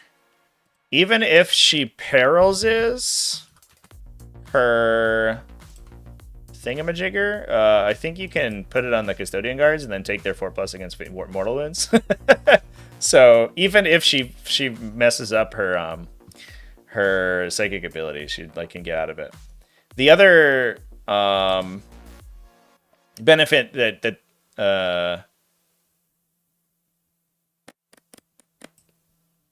they have is that she can do it while they're in reserve too. Yeah, the Psyker's unit suffers D3 mortal wounds. Let's go. So you can put it on the Custodian Guards and then save out of it, which is funny. But yeah, four devastating wound shots that reroll, and just a bunch of random 2 damage attacks too. So she attacks 1,000,000 times. And then 3 Gladius Grav Tanks. That's the list. It's like 3 units and a bunch of utility. Good stuff. Yeah, the AP is also a real problem for Custodians, or for Mechanicus too. I think that hopefully GW finally learns that the reason that AP was so high in 8th edition or in 9th edition is because the armies that don't have any AP just lose. They just become bad. And that's sort of what we're seeing. Tyranids have sort of really bad AP. Mechanicus have sort of generically really bad AP. Drukhari have really bad AP in melee. And those none of those can compete with anything. They just die. Kind of crazy. Alright. What else are we going to talk about? Is it time to look at the Warhound list, chat? I think it is. All right, let's look at Dutes's buddy first. Dutes gave us a little bit of a hint. Aaron Kelman. 4-2. Lost his first 2 games, but they were kind of high scoring, 68 and 66. Registered Imperial Knights. Ah, look at that. Glorious. Here comes the boy. I'm here for the hobby points. Buy me a beer. Good name for a list. 5 Armiger Warglaves to start with. Oh no, 1 Helverin. Excuse me. There is 1 Helverin and 4 Armiger Warglaves. Plus a Calidus Assassin, Random Inquisitor, because you have to have a Warlord, and a Warhound Titan. Let's go. I don't even know if I have the Warhound Titan datasheet downloaded. I don't think that I do. We'll have to look it up. Did not expect to have to be talking about Warhound Titans too often on the channel, I think. It is here.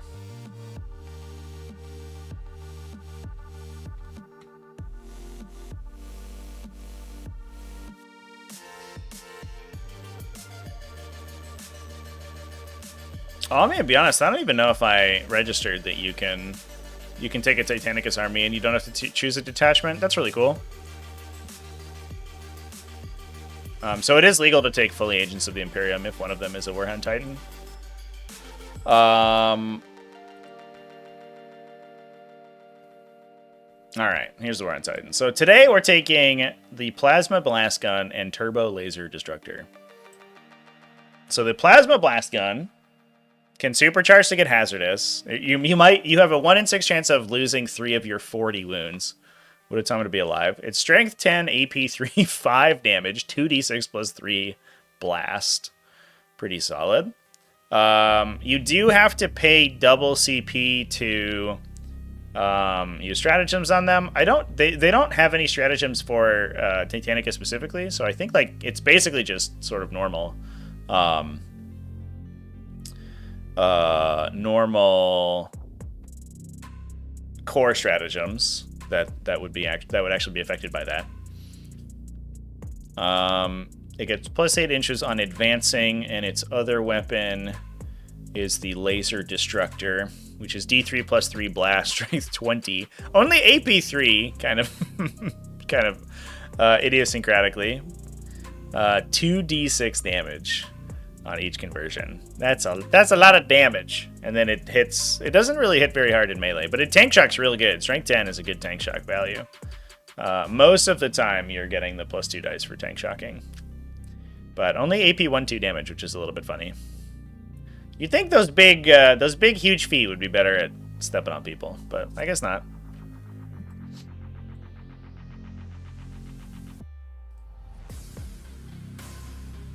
Alright. So that's pretty solid. I mean, turns out Armigers are pretty good at holding down objectives, and then you have a Gladius Assassin and a little dude to score some points with, while the Warhound Titan just actually does all of the killing, which seems pretty solid. Our other one is the actual Agents of the Imperium list, which I guess we can just search. He put in Titanicus, I think. Yeah. So Ateis Bayraktaroglu.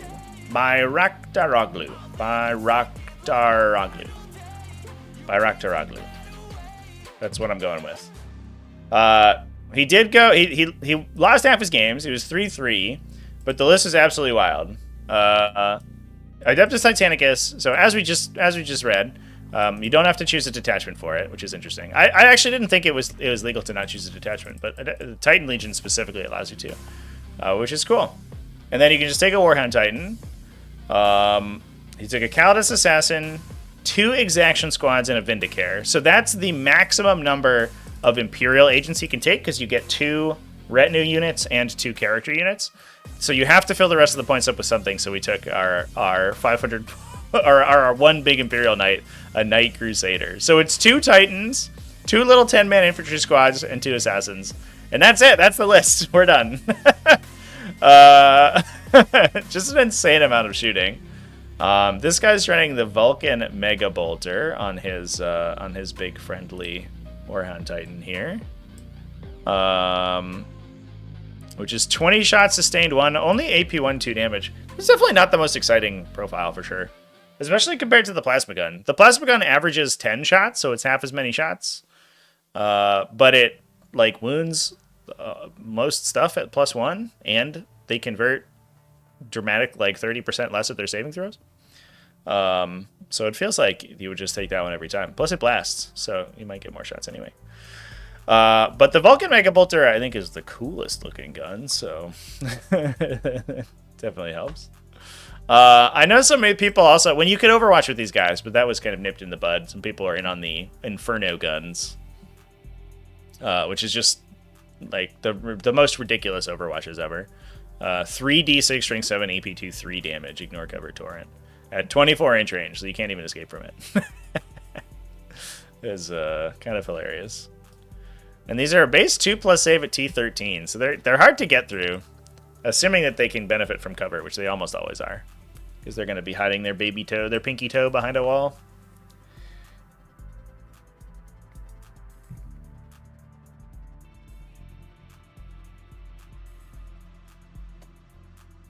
What's the final point value? For the list or for the...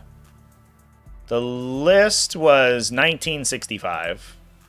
I don't think there's any way to spend many more points than that, though. I think that we're kind of... I guess you might be able to take more expensive characters, but I think the Assassins are the most expensive characters in... Oh, excuse me. Imperial Agents. Woo! A little tired today. But the Warhound Titan of that is 1100. I think specifically so that you can't take two of them in a standard game. Because so many people would do that. just windmill slam the double Warhound Titan and hope for the best. It's not even bad at like holding objectives. They're OC 16, so they're not easy to steal objectives from. Unlike Armigers, where you can throw like 5 OC2 idiots on an objective and blank it, the Warhounds you have to commit the whole unit, and you might have to charge, and then you can kill a couple, and then it goes downhill really quickly. Plus, they're super big, so in a lot of instances they can probably straddle multiple objectives too. Especially if you like projection measure the objective, because they can like splay themselves out in a weird way. They're like a big box from the top-down view, and you can like angle them. What's the word? Sideways. I don't know. The lists are at Best Coast Pairings Chat. Is where the lists are at. That's where we get all of the lists. So that's pretty cool. Any other factions that we want to take a look at? Somebody asked for Genestealer cults. Let me take a quick peek for Genestealer cults. Go up to the top. Robin Roberts, who's the eternal patriarch of the Genestealer cult faction. This dude will not stop playing fucking Genestealer cults, regardless of what you do to them. Man loves his Genestealer cults. Ended up at 4-1-1. I wish I had like the force of will to just power through bad meta games with the faction. I always get mad when my faction sucks and I go like play random garbage. But this dude, man, he just loves Genestealer cults. He just wants to play Genestealer cults, and that's what he's doing. Taking Abominant Clamavus double Keller Morph. Absolutely nuts. That's sick. All right. Triple Primus, a Reductus Saboteur, 1, 2, 3, 1, 2, 2 units of 10 Acolytes, 1 unit of 5 Acolytes with demo charges, and then 3 units of Neophyte Hybrids, big 20-mans. Oh no, 2 big 20-mans and 1 10-man. Aberrants for the Abominant to join into. A Ridge Runner for the Crossfire support, a Metamorph unit, and a unit of Pierce Range Genestealers. The Pierce Range Genestealers are cool. +1 Cyclops Demolition Vehicle for actions. Pierce Range Genestealers are nice to be able to like force your opponent's screening back. Because in some instances they can deal with like infiltrators and stuff that would normally muck up your deep strikes. The Metamorphs just have a fight on death, right? They're like good fighty guys. Yeah, they're strength 5, AP 1, 2 damage in melee, and on a 3+ they fight on death. Oh, and they have a 6-inch scout. Yeah, so they have they also have a little bit of forward to play sort of energy as well. They can use to go beat up on infiltrators or whatever. Seems good. The Keller Morphs are interesting. Include. Take a look at Keller Morph real quick. Actually, just gonna go to 39k Pro. It's a little bit easier. They can go 3 inches away from enemies. When you shoot battle line units within 3, they shoot you back. And they shoot you with 6 devastating wound, sustained D3 precision guns.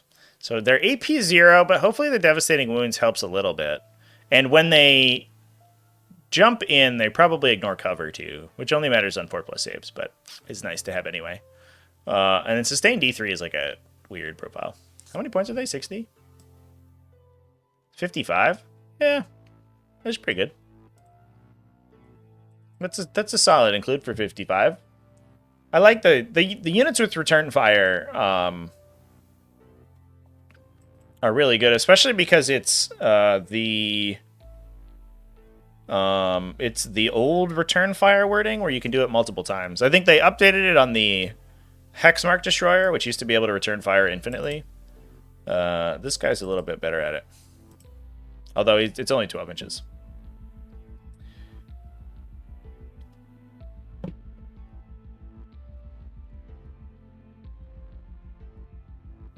You can Overwatch Titanic units, chat. You just can't Overwatch with Titanic units is the restriction. That's what I was saying, is that before that change happened, people like to take 2 flamers on the Warhound Titan, but they can't do that anymore. Or, I mean, you can take the flamers, but you can't Overwatch with them, so it's not quite as exciting. How did Deathwatch go? We talked about Deathwatch a second ago. A lot of really good Deathwatch at this event. Deathwatch actually kind of killed it. Have we looked about the Kyle Grundy's Tile list? We have looked at Kyle Grundy's Tile list. Or we have not yet looked at Kyle Grundy's Tile list. It went down. So this one got to the shadow round and went down to the Militarum Shadow Sword, which shocked me. I think I have a picture. So Dutes from the Discord was there and was sent us some pictures while we were talking about the matchup over the weekend. And I think I can, let me see if I can pull up his picture real quick. Because it is it's quite a sight to behold. I did not think that the Militarum were getting out of that situation. But they did it. Let's see. I don't know if I can find it. I'm not going to spend too much time looking for this picture if I can't find it.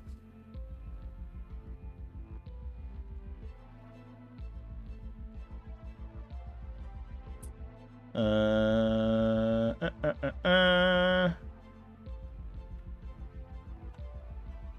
think I might have lost the chat. I'm sorry. I'm sorry.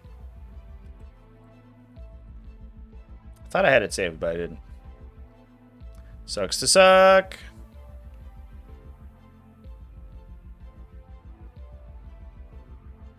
Yeah. I don't know where it went. Oh well. But anyway, it was a bunch of railguns pointing at a shadow sword, and I thought it would go down. And it turns out it didn't. So, kind of an insane run for the shadow sword list, which is cool. Anyway, we're talking about Tau today. Commander Farsight, a Cold Star Commander with Exemplar, plus Dark Strider. Whoa. So, Dark Strider there to give, he used to get +1 to wound. I don't know if I've seen Dark Strider in a list ever in 10th edition. Let's look at that little guy.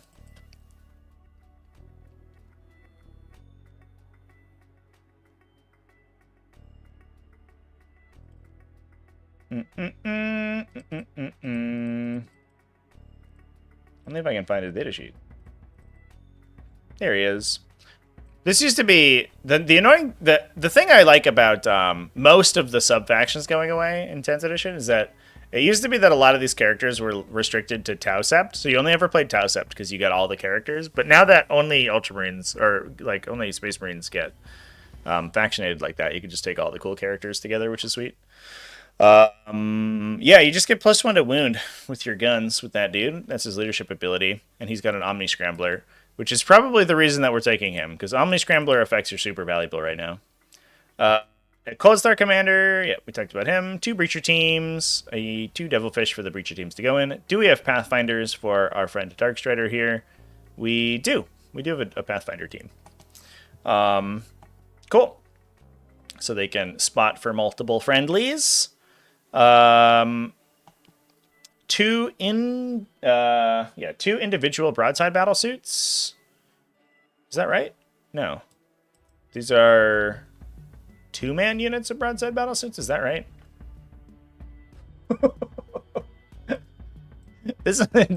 Yeah, that must be 2 models, right? That's very difficult to read. It does say 2 heavy rail rifles, and it costs 180 points, which is the cost of 2 broadside battle suits. But it nowhere says that there are 2 broadside battle suits there. Confusing. Thank you. Where's this loadout from? Is this Battlescribe? Oh, this is the 40k app. Get wrecked 40k app. Get good. So yeah, 2 units of 2 broadside battlesuits with rifles. 2 units of crisis battlesuits. Looks like a 6 and a 3. So the 3 is all cyclics. The 6 has plasmas. So we probably put Farsight into the 3-man to make use of his close range shot ability. Because you can kind of like ingress those guys in and then jump up and do a bunch of damage. The plasma rifles, it seems to me, would benefit quite a bit from having the extra sustains from Exemplar of the Callion. It also has cyclics, but it's mostly plasmas on these guys. Plus Screwed Carnivores, Screwed Farstackers, the Pathfinder team that we talked about earlier. 2 units of stealth battlesuits and 2 tetras for spotting. It's a cool list. Definitely feels a lot more kind of combined arms than the normal lists that are just like Windmill Slam, 18 crisis battlesuits and hope for the best. The broadside battlesuits are always pretty hit or miss for me because they're weird.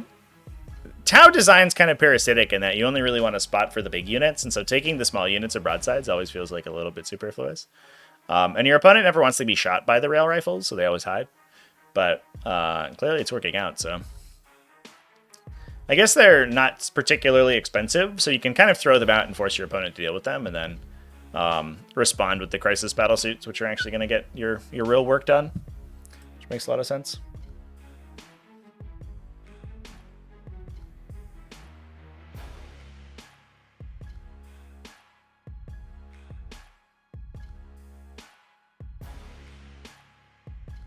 Yeah, I don't know what happened in that game. The Shadow Sword list also got through. We've talked about the Shadow Sword list enough. I guess we can.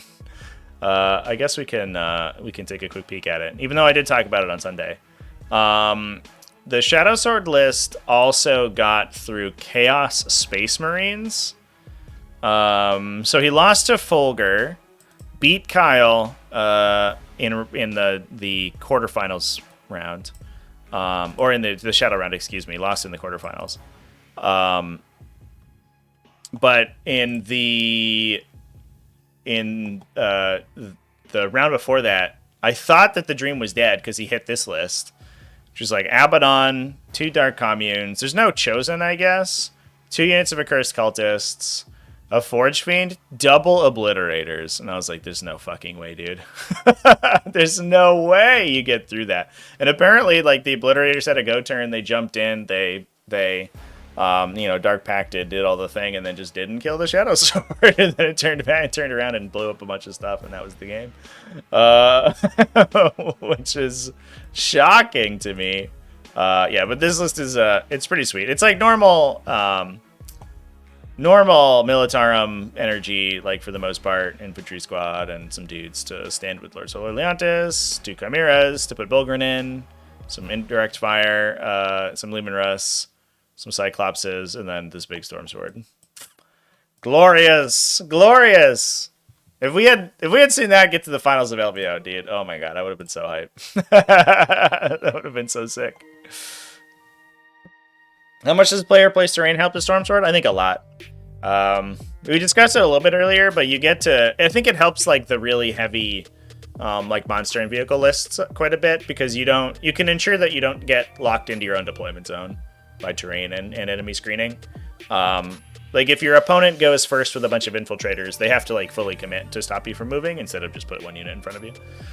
And the Shadow Sword, you can set up a position where it's actually able to hide turn 1, but then has clean lines of sight to your opponent's side on turn 2. So you're not like, you don't just get alpha struck off the table by a bunch of laser beams if you go second. So I think that helps a lot. New Titanic rules definitely helps as well.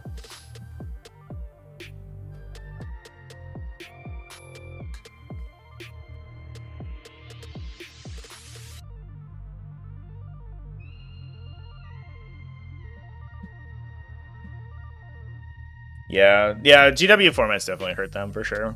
The list that I make, I always make sure that you can get a Baneblade chassis across the table, but so I like fudge the measurements a little bit so the big models can maneuver, but there's usually only like 1 line, and it's hard to construct it so that they can hide turn 1 and still be relevant. Like it's just hard to do that and make the map reasonable for other armies. So it is a big benefit of player place terrain.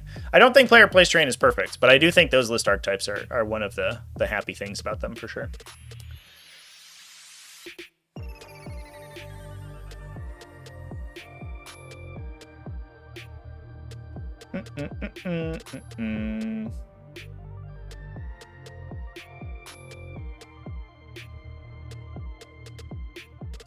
Somebody asked me to look at Chaos Knights. We can look at some Chaos Knights. I think it's going to be a bunch of Armigers. Or War Dogs, excuse me. Looks like top Chaos Knights player Timothy Hoosbecker from US Army Esports. One Stalker, Brigand, Carnivore,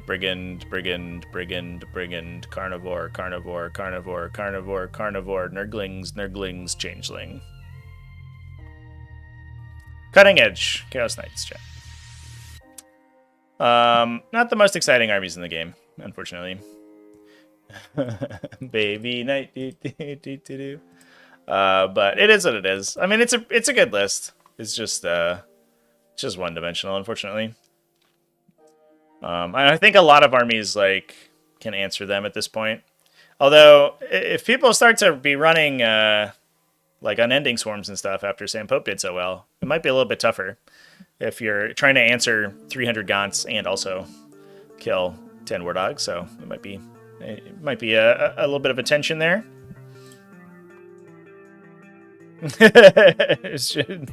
Shocker.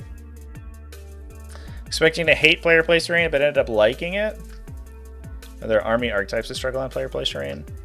I think there are some like more aggressive archetypes that I think have trouble with player placed. It's awkward if you can create a situation where there's like a no man's land between the middle of the table and your deployment zone. And I think it's less incentivized in 10th edition than it has been in the past. But one of the big problems is that you could construct these situations where your opponent could get up to the middle of the table, but then couldn't cross it because they couldn't close the distance in one turn, and then you would kill them because you could make no terrain in the middle. And so it was very toxic to melee for a while. I think that might be like, because you have to push for the middle in 10th edition, otherwise you lose, that might be less of a problem now. But I also wonder if a lot of that is dependent on the role for attacker defender, because the attacker gets to put the first piece of terrain in the center. So if you're attacking and you're incentivized not to put it, like to ensure that no terrain goes in the middle objectives, you can create a situation where your opponent can't do that. And then I think that might get problematic. I don't love that it puts a lot of emphasis on the attacker defender role, because that is like rarely a role that matters, and adding more like variability to the early game is a little bit awkward, but there's still strategy to it for sure.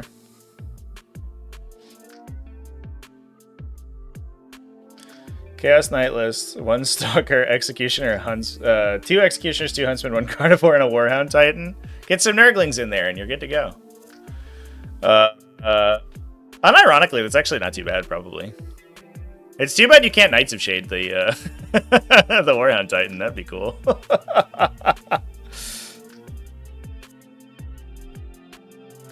We already looked at T-Sun's chat. I looked at T-Sun's towards the beginning. Hope they don't base any balancing off LVO. Yeah, I mean, it's if you don't look at events that had like any sort of house ruling, then you don't look at any events, I think, right? Like the point is that Warhammer is like kind of the sum of its parts. And so you can't just like be like, oh, well, WTC has like its own format, so we can't use them. And UKTC like has its own terrains, so you can't use them.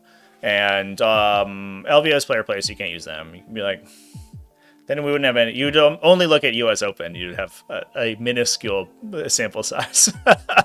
So I think you gotta take it into account in some ways.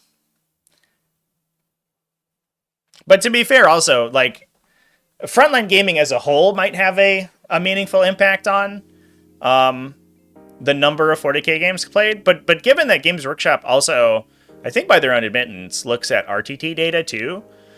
And I don't know this for sure, but I have a sneaking suspicion that RTTs like dwarf GTs. I don't know if that's the case. I wonder what the math is there. But it's at least probably equivalent. Like, the number of people playing an RTT every weekend is probably similar to the number of people playing GTs. Just because there's less people in each event, but there are dozens of them every weekend, right? So these big super majors aren't like a huge proportion of the of all of the 40k games played that are taken into account, right? You know, when it comes down to it.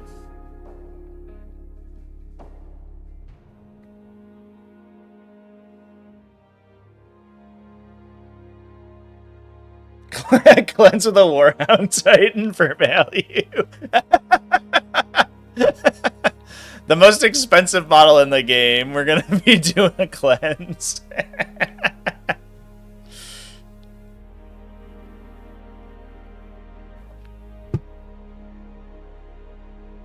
Would be nice to have a unified system that everybody uses. Yeah, I agree with that.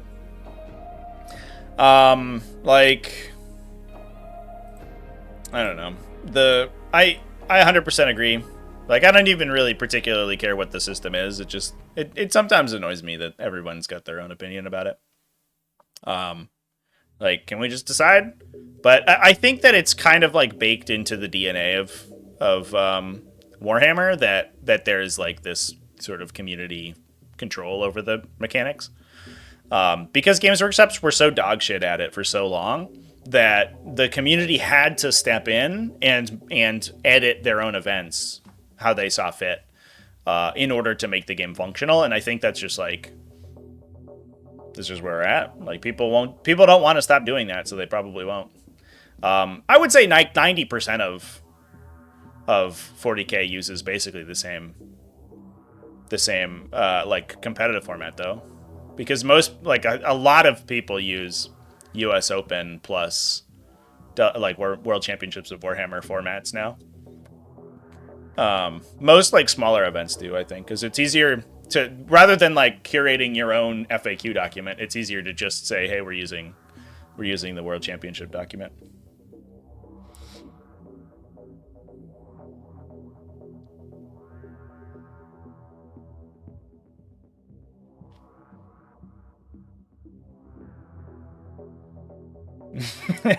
Two points is 2 points. That's true. VPs are good. Gotta get those VPs, dude. That's the question about cleanses is a real good one, because I literally don't think it's ever been answered. I think that rules as written, if you have a unit spanning multiple objectives and it cleanses both objectives, but I don't know if that's the actual intention. Let me pull up the wording real quick here.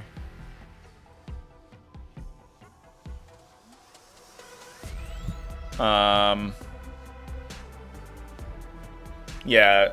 So you select a unit to cleanse. It's not battle shocked and is eligible to shoot. They're not eligible to shoot. Each objective marker that has one or more of those units within range is cleansed. So I believe that you do cleanse multiple objectives with a single unit. But that was like also how banners worked last edition. And I think cleanse is like the new banners, and everyone house ruled that it didn't work that way because it was super busted. You could be like, because it was like each objective that you're performing the banner's action on gains a banner, but the intention was that each unit places a banner on one objective, and I think that they like never actually fixed that. So I think that the Warhound could potentially cleanse multiple objectives by itself, but I have no idea if that's supposed to be how it works.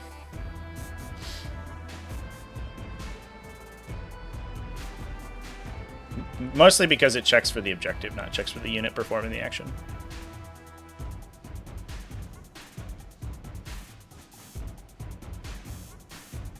Can be pretty annoying figuring out rules specific to certain events. Yeah, there was even like I think a moment on stream where,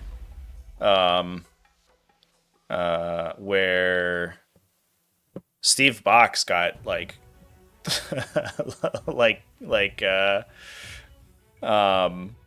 blown out by like an event house rule, it just like feels really bad. Like if it's a core rule thing, like, you know, it there's less of a question, right? But if it's like a weird house rule, it's like, well, like we should have talked about it before the game, I guess. I don't know.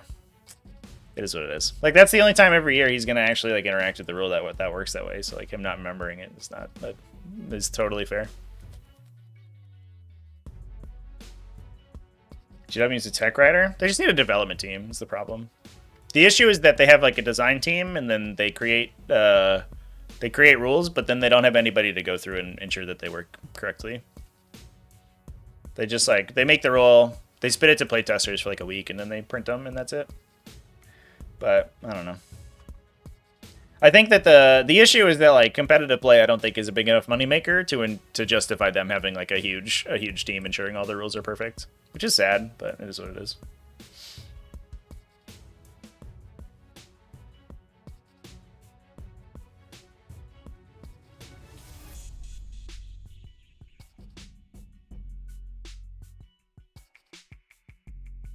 It was wall phasing.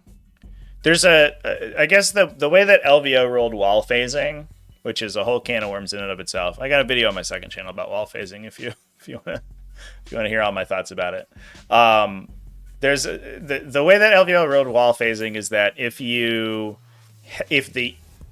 unit can make natural engagement after a charge, in any way, basically, it cannot wall phase. So what happened was that there was a situation where a unit was 1 inch off of a wall and had one pocket, like in the corner of the ruin, where one model could base. So Steven was like, I'm going to charge here. This guy's got a base because I rolled high enough. The rest will wall phase here. And it was, I think, the Sean Naden game. And Sean was like, no, because he can base, you can't wall phase. So the rest of his unit just stood outside the building and one guy got to attack. And he was just like, oh, I didn't know it worked that way. And he was like, yeah. And it was like kind of an awkward moment. Which is like an insane rule. Like absolutely an insane rule for somebody to write, but it is what it is.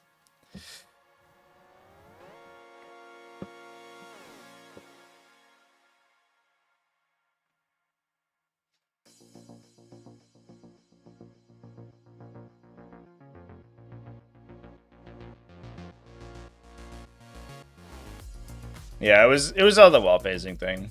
Yeah. Yep, that's how it happened. I don't know, chat.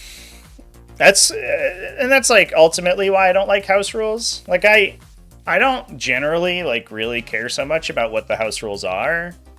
It's just an issue. It's an issue of like game state awareness, right? Like a game, and like I've run into this before. I had a game a year or two back. It was towards the end of 9th edition. I went to an event. They had kind of janky terrain because it was like an RTT at a local game store. And they said at the beginning of the event, they said, "Oh, terrain blocks line of sight as if it was infinitely tall. Like ruin walls are infinitely tall for line of sight blocking." And I was like, okay, fair enough, cool. So you can't see over ruin walls. Perfect. And then like we played it. I played it that way through like until the finals of the event, and then my opponent's like, no, it works this other way. The way they play it here is that like it's only line of sight blocking up to a particular distance. And I was like, well, that's not what they said at the beginning. And then the judge came over and the judge was like, no, like, yeah, you can like there's line of sight here or whatever. And it was like a way that they had not explained it before. It was not codified anywhere. And because it's not like in a core rule, none of us actually know, like, and can look it out. And it was like just really awkward, you know? And it's, you just put the rules in the rule book and use those. Like, I don't know. It's a whole thing. No wall phasing issues with the Warhound Titan because you're cleansing. Cleansing may be 2 objectives. Let's go.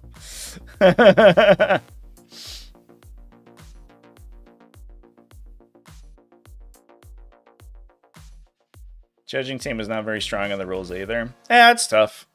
It's tough to find people who like know every, you know, who know most, like all the rules, and then also also want to give up their whole weekend. I think like the weird part about judging in miniature games is that the most enfranchised people in the community are the ones playing at the end of like in the finals of the event. The people who have to be judged are probably also going to act as the best judges. You know, which is a whole thing. It is what it is.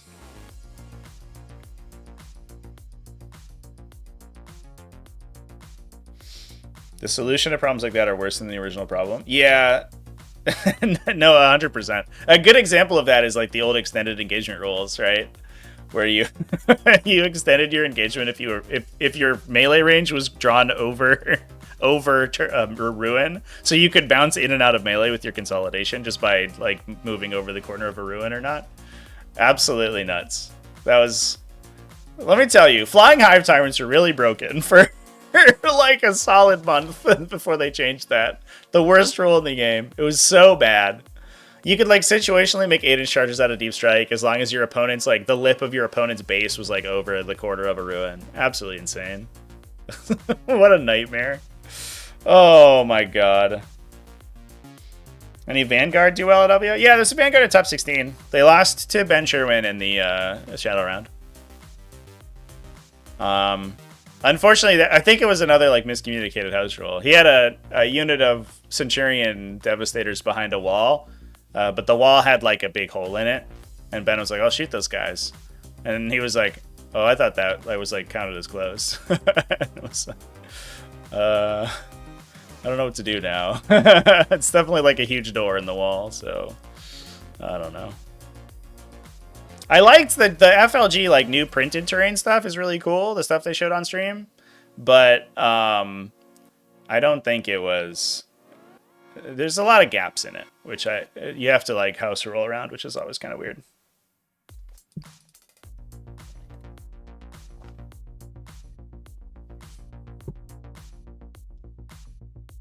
Anyone know why Out of War didn't play? Well, Jack Harpster commentated on War Games Live. I think the rest of them.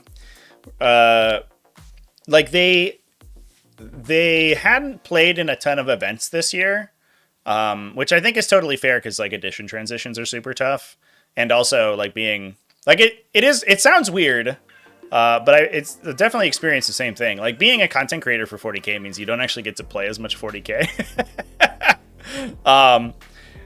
So, and I think that they're focusing much more on regular content now, which means that they probably had a tough time getting to a ton of events. And so they weren't in contention for a top ITC. So I think it was probably just too expensive to like send the whole team over. That would be my guess.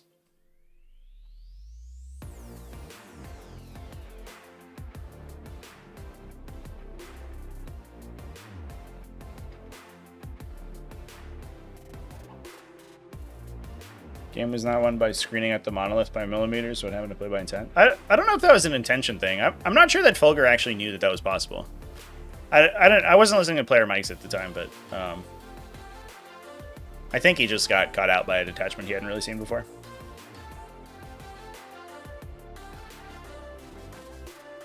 Black Templar who ran Firestorm. Yeah, he was in top 8. Ben Chern was in top 8. I talked about his list on Sunday.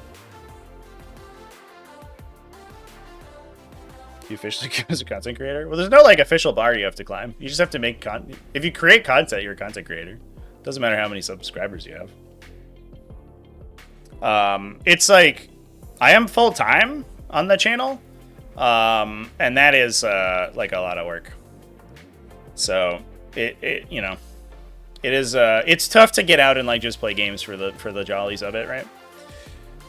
Even on now that I'm releasing videos on weekends, like getting out to do RTTs on Saturdays and stuff, which is usually like my normal jam, has been tougher because either I'm like burned out on Friday and I just don't want to go anywhere, or I am working all the way through Saturday to release videos on Sunday.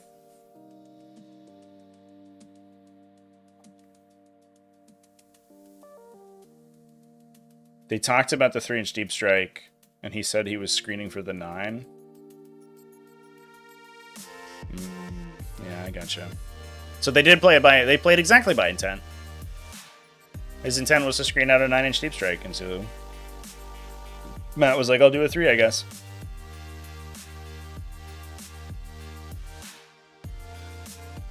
Yeah, that makes sense. The thing is too, like, you have to screen that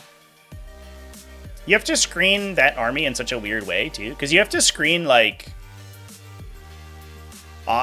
2 inches off of the edge of your objective zone to prevent immortals from showing up there, because the immortals can 3-inch deep strike and then move. And I think the thing that also caught him was probably the fact that the immortals could drop outside engagement and then move. So like those dudes are impossible to screen. I think it's like functionally not even worth trying to screen them off an objective, unless you have like insane units screening it. You're screening with like Terminators or something, because like if you have a bunch of junk infantry on the objective, the immortals will just kill them and then move on to it. So like it's so hard to stop. If you've screened out, I guess you could screen out, like you could ring your objective like 6 inches off of the objective zone. Like you put your models 4 inches off the objective zone, so you can't show up and engage with them and move through them. That would be like the way to do it. But it's so difficult. The number of models that I think you need to functionally screen that unit, that the monolith drop, is like insane.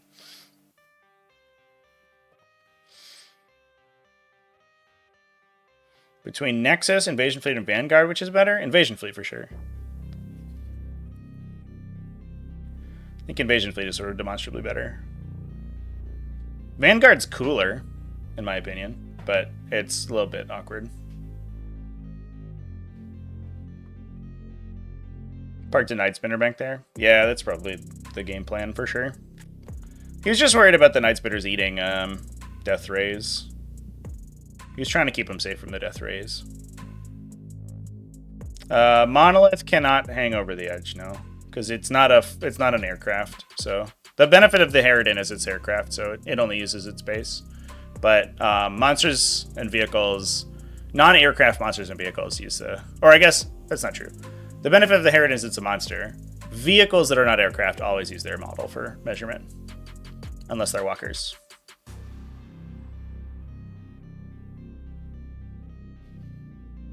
Grey Knight Interceptors can do the same thing. Yeah, they're only OC1 too, right? So they have a tough time like actually taking the objective once they get there.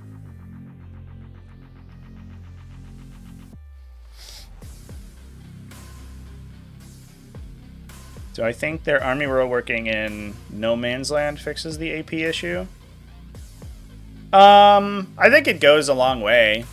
It's definitely like it would be a huge benefit. But I don't think it goes all the way to fixing them. Because a lot of times you're shooting at 3+ saves in cover. Like, I guess the Skitarii ignore cover, so that helps them out quite a bit. Might be okay. Maybe it's fine.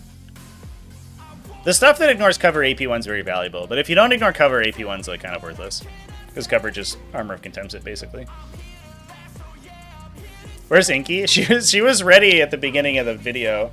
And then as soon as I hit go live, she yelled at me for 10 minutes and then ran away. I think she was mad I was streaming instead of paying attention to her.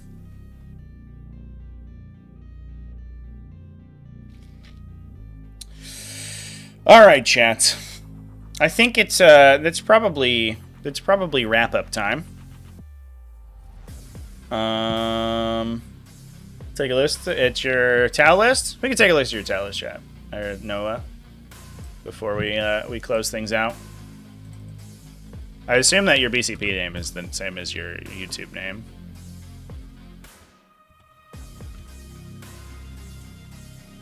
Big 3-3.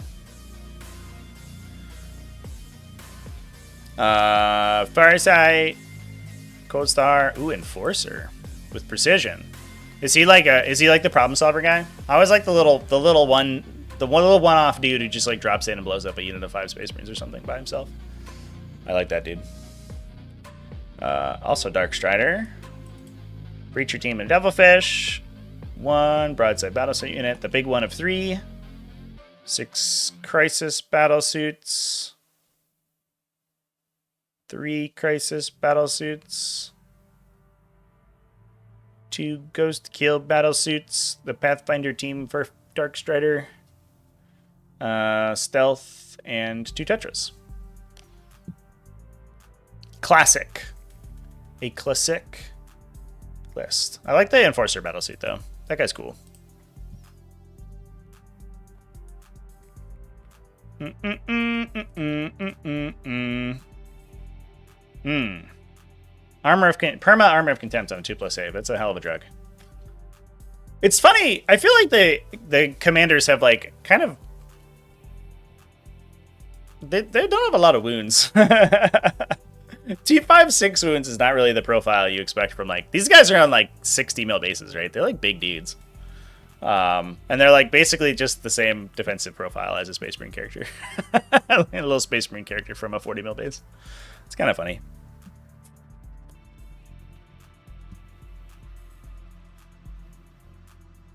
But yeah, he's definitely by himself. I would definitely play too many commanders if I played Tau. I wonder if there's a list where you take only commanders. How many commanders can you put into a list? Is that a meme list we could play?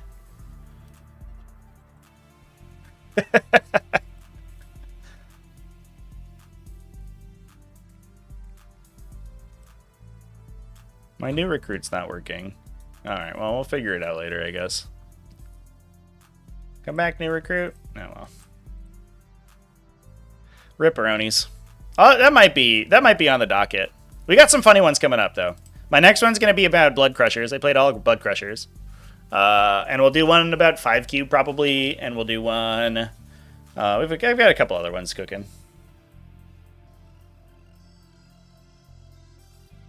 Yeah, 11 including Shadow Sun and Farsight. And that's actually, like, that fits, right? Because they're only an average of, like, 130 points each, right? It's actually probably a real list. You can still take a couple big, like, Crisis teams and some support, too. Can we do all Crute? Yeah, the problem with all Crute is that it's really bad. I made an all Crute list in 9th edition that I think was legitimately good. Because it was... you couldn't physically take all Crute, so you had to take a bunch of commanders to follow things up. But the new Codex all Crute's probably better, because they actually have, like, a fleshed out model range now. But Crute are just, like, a strength... Like, there's just this idiot toughness 3, like, garbage infantry. So you just, like, oh, I took 60 of them.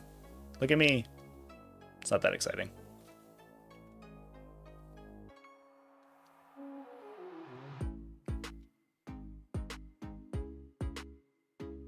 Cool. All right, chat. Well, I am going to...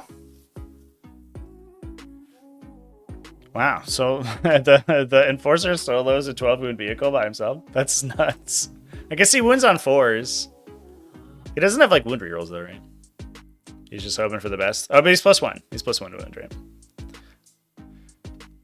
And you can fish for... If you're guided, you can fish for sustains on 2s, so you probably get more shots than you started with. Yeah, all right, I'll buy it.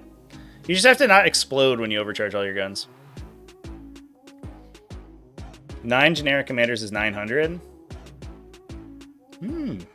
Yeah, so it's only... Because Farsight, or Shadow Sun's like 150, right? And then Farsight's 90, so it'd be 1140. Plus enhancements. Seems good. That's a list. I'll give it a go. We'll play that, I don't know, this week or next week or something. I gotta get this 5 cube out of my system first. Alright, chat. I am gonna hop off. So thanks everyone for hanging out. We went a little longer on this one, but that's okay. We were having fun hanging out. What an LVO. It's probably going to ramp up my LVO coverage. Hopefully Thursday we see the data slate so we can talk about that. That would be exciting. But yeah, I'm going to go ahead and leave you guys with the inky blackness of not being live. So I'll see you later. I'll be live later this week. I definitely have a game on Friday over on the Purple channel. And I'm going to try to stream other times. I was just like super tired after doing all the videos for LVO, so So I was not able to stream yesterday or today, but we should be live later this week. So I'll see you over there, and also I'll have some more videos coming out. So cheers, everybody. Have a good one.